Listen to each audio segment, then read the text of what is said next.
Histoire du second vieillard et des deux chiens noirs. Grand prince des génies, vous saurez que nous sommes 3 frères, ces 2 chiens noirs que vous voyez, et moi qui suis le 3e. Notre père nous avait laissé en mourant à chacun 1000 sequins. Avec cette somme, nous embrassâmes tous 3 la même profession, nous nous fîmes marchands. Peu de temps après que nous eûmes ouvert boutique, mon frère aîné, l'un de ces 2 chiens, résolut de voyager et d'aller négocier dans les pays étrangers. Dans ce dessein, il vendit tout son fonds, et en acheta des marchandises propres au négoce qu'il voulait faire.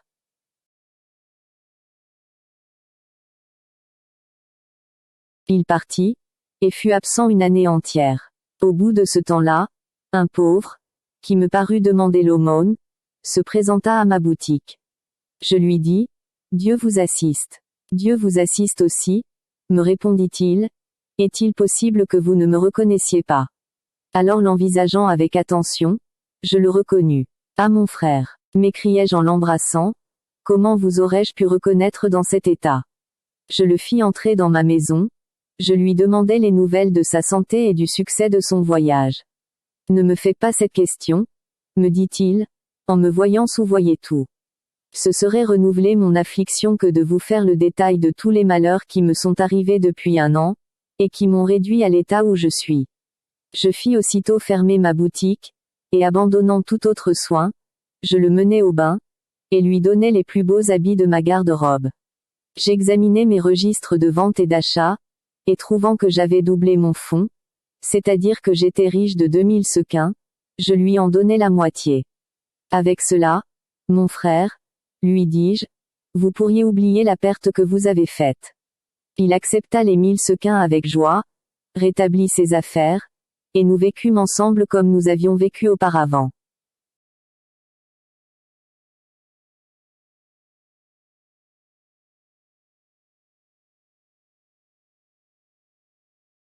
Quelque temps après, mon second frère, qui est l'autre de ces 2 chiens, voulut aussi vendre son fonds.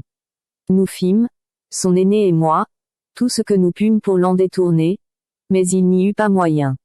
Il le vendit, et de l'argent qu'il en fit, il acheta des marchandises propres au négoce étranger qu'il voulait entreprendre.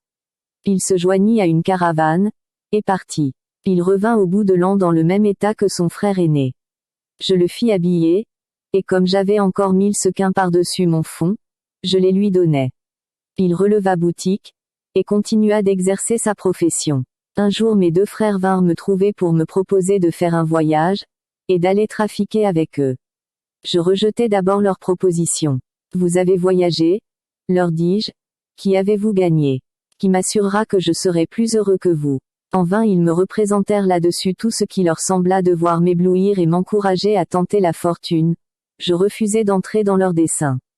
Mais ils revinrent tant de fois à la charge, qu'après avoir, pendant 5 ans, résisté constamment à leurs sollicitations, je m'y rendis enfin.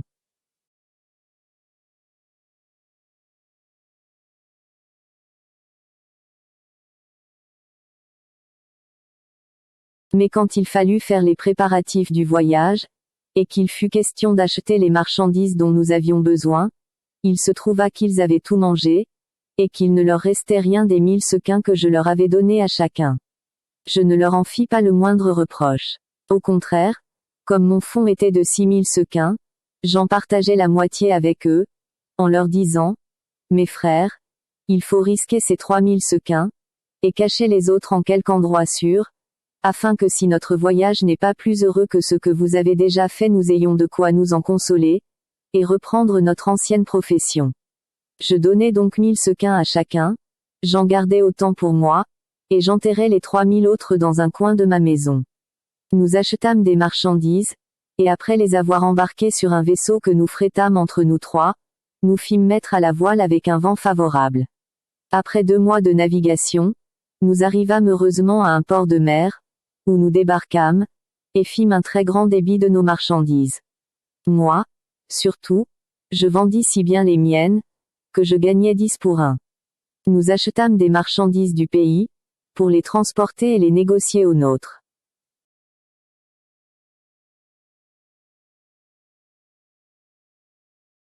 Dans le temps que nous étions prêts à nous rembarquer pour notre retour, je rencontrai sur le bord de la mer une dame assez bien faite, mais fort pauvrement habillée. Elle m'aborda, me baisa la main, et me pria, avec les dernières instances, de la prendre pour femme, et de l'embarquer avec moi. Je fis difficulté de lui accorder ce qu'elle demandait, mais elle me dit tant de choses pour me persuader, que je ne devais pas prendre garde à sa pauvreté, et que j'aurais lieu l'être content de sa conduite, que je me laissais vaincre. Je lui fis faire des habits propres, et après l'avoir épousée par un contrat de mariage en bonne forme, je l'embarquai avec moi, et nous mîmes à la voile. Pendant notre navigation, je trouvais de si belles qualités dans la femme que je venais de prendre, que je l'aimais tous les jours de plus en plus. Cependant mes 2 frères, qui n'avaient pas si bien fait leurs affaires que moi, et qui étaient jaloux de ma prospérité, me portaient envie. Leur fureur alla même jusqu'à conspirer contre ma vie. Une nuit dans le temps que ma femme et moi nous dormions, ils nous jetèrent à la mer. Ma femme était fée, et par conséquent génie, vous jugez bien qu'elle ne se noya pas. Pour moi, il est certain que je serais mort sans son secours, mais je fus à peine tombé dans l'eau, qu'elle m'enleva et me transporta dans une île. Quand il fut jour, la fée me dit, « Vous voyez, mon mari, qu'en vous sauvant la vie, je ne vous ai pas mal récompensé du bien que vous m'avez fait.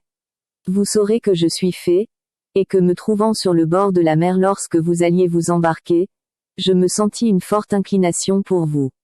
Je voulus éprouver la bonté de votre cœur. Je me présentai devant vous déguisé comme vous m'avez vu. Vous en avez usé avec moi généreusement. Je suis ravi d'avoir trouvé l'occasion de vous en marquer ma reconnaissance. Mais je suis irrité contre vos frères, et je ne serai pas satisfaite que je ne leur ai ôté la vie. » J'écoutais avec admiration le discours de la fée. Je la remerciai le mieux qu'il me fut possible de la grande obligation que je lui avais. Mais, madame, lui dis-je, pour ce qui est de mes frères, je vous supplie de leur pardonner. Quelque sujet que j'ai de me plaindre d'eux, je ne suis pas assez cruel pour vouloir leur perte. Je lui racontai ce que j'avais fait pour l'un et pour l'autre, et mon récit augmentant son indignation contre eux.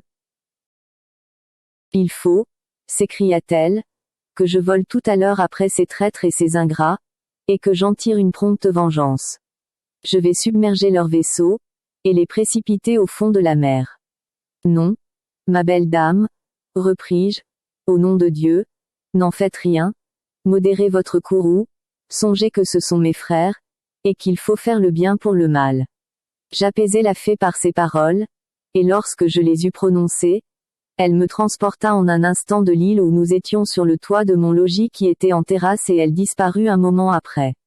Je descendis, j'ouvris les portes, et je déterrai les 3000 sequins que j'avais cachés. J'allai ensuite à la place où était ma boutique. Je l'ouvris et je reçus des marchands mes voisins des compliments sur mon retour. Quand je rentrai chez moi, j'aperçus ces 2 chiens noirs, qui vinrent m'aborder d'un air soumis. Je ne savais ce que cela signifiait, et j'en étais fort étonné, mais la fée, qui parut bientôt, m'en éclaircit. Mon mari, me dit-elle, ne soyez pas surpris de voir ces 2 chiens chez vous, ce sont vos 2 frères. Je frémis à ces mots, et je lui demandai par quelle puissance ils se trouvaient en cet état. C'est moi qui les y ai mis, me répondit-elle, au moins, c'est une de mes sœurs à qui j'en ai donné la commission, et qui en même temps a coulé leur vaisseau à fond. Vous y perdez les marchandises que vous y aviez, mais je vous récompenserai d'ailleurs. À l'égard de vos frères, je les ai condamnés à demeurer 10 ans sous cette forme, leur perfidie ne les rend que trop dignes de cette pénitence. Enfin, après m'avoir enseigné où je pourrais avoir de ces nouvelles, elle disparut. Présentement que les 10 années sont accomplies, je suis en chemin pour l'aller chercher, et comme en passant par ici j'ai rencontré ce marchand et le bon vieillard qui mène sa biche, je me suis arrêté avec eux. Voilà quelle est mon histoire. Ô prince des génies, ne vous paraît-elle pas des plus extraordinaires? J'en conviens, répondit le génie, et je remets aussi en sa faveur le second tiers du crime dont le marchand est coupable envers moi. Aussitôt que le second vieillard eut achevé son histoire, le troisième prit la parole et fit au génie la même demande que les 2 premiers, c'est-à-dire de remettre au marchand le 3e tiers de son crime, supposez que l'histoire qu'il avait à lui raconter surpassa en événements singuliers les deux qu'il venait d'entendre. Le génie lui fit la même promesse qu'aux autres.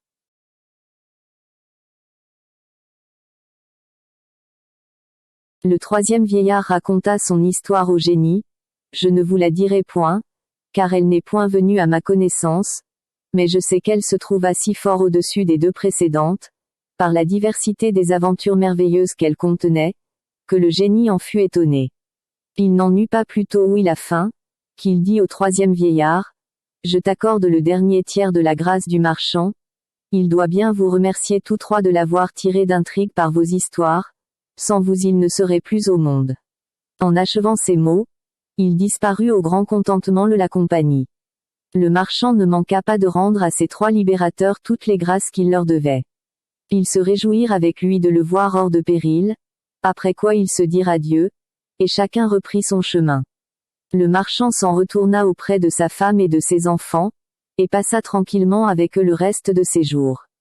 Mais, sire, ajouta Scheherazade, quelque beaux que soient les contes que j'ai racontés jusqu'ici à votre majesté, ils n'approchent pas de celui du pêcheur. Dinarzade voyant que la sultane s'arrêtait lui dit, ma sœur, puisqu'il nous reste encore du temps, de grâce, racontez-nous l'histoire de ce pêcheur, le sultan le voudra bien. Schahriar y consentit, et Scheherazade, reprenant son discours, poursuivit de cette manière.